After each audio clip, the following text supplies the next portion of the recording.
hopes and dreams, and I'd like to share easy and approachable ideas for moms, helping them manage their home and their family.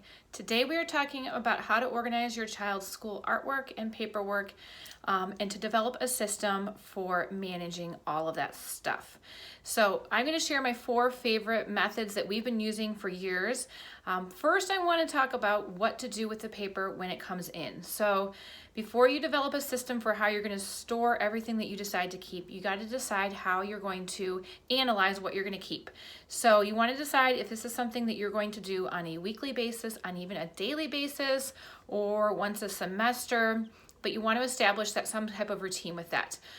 So for us, that is a once a week thing. At the end of the week, I let everything pile up for the week, take everything out of the kids' folders, and then at the end of the week, we really make decisions on what's going to stay long term and what we can let go of. And this is something you want to get your kids involved in. So have them help you decide, is this a piece of homework that they did really well on, that they feel really proud about and it really represents them? Or is this something that maybe they can let go and recycle and move on from?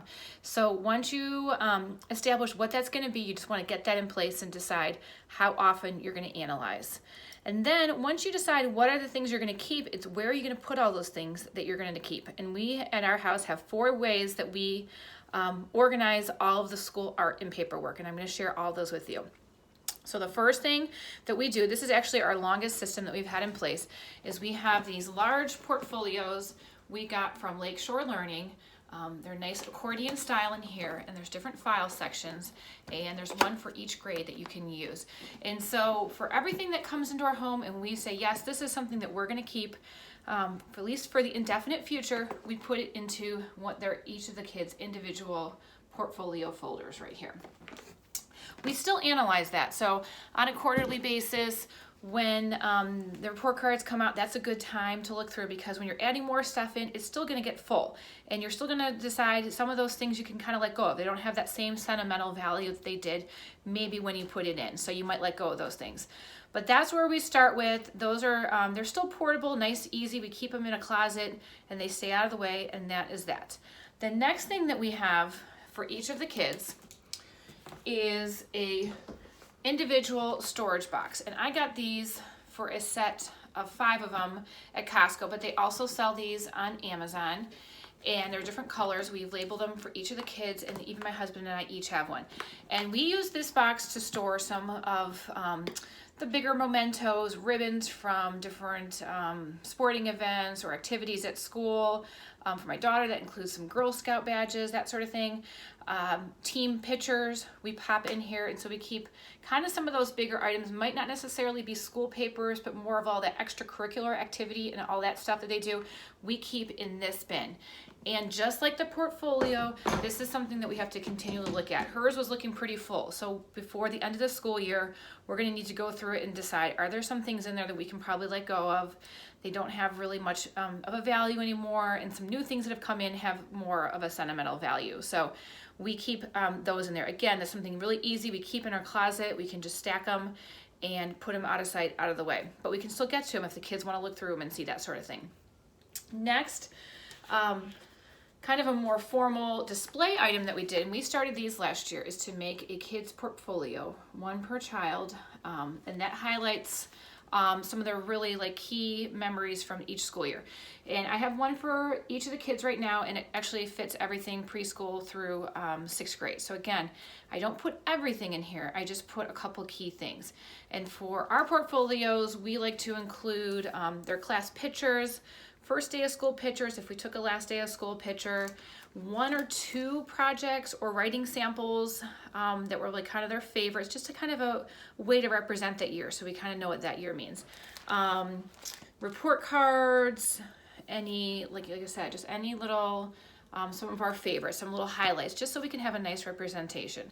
What I like about these are something that the kids can look through often if they want to check in. It's just a nice way to display everything.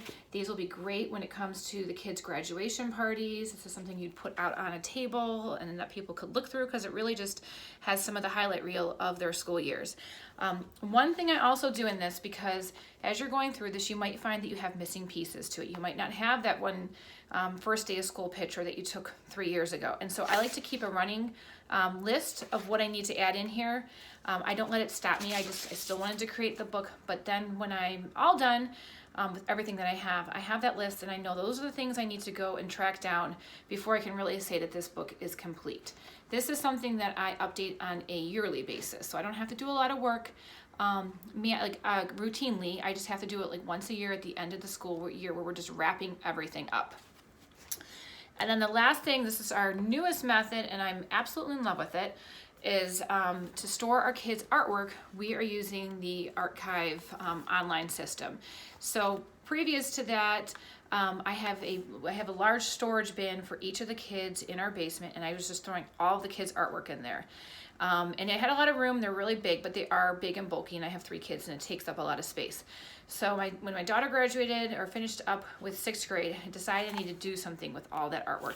And so I decided to do Archive. So you order a box online through Archive. They will send you the box. You fill it up with all the kinds of artwork that you want.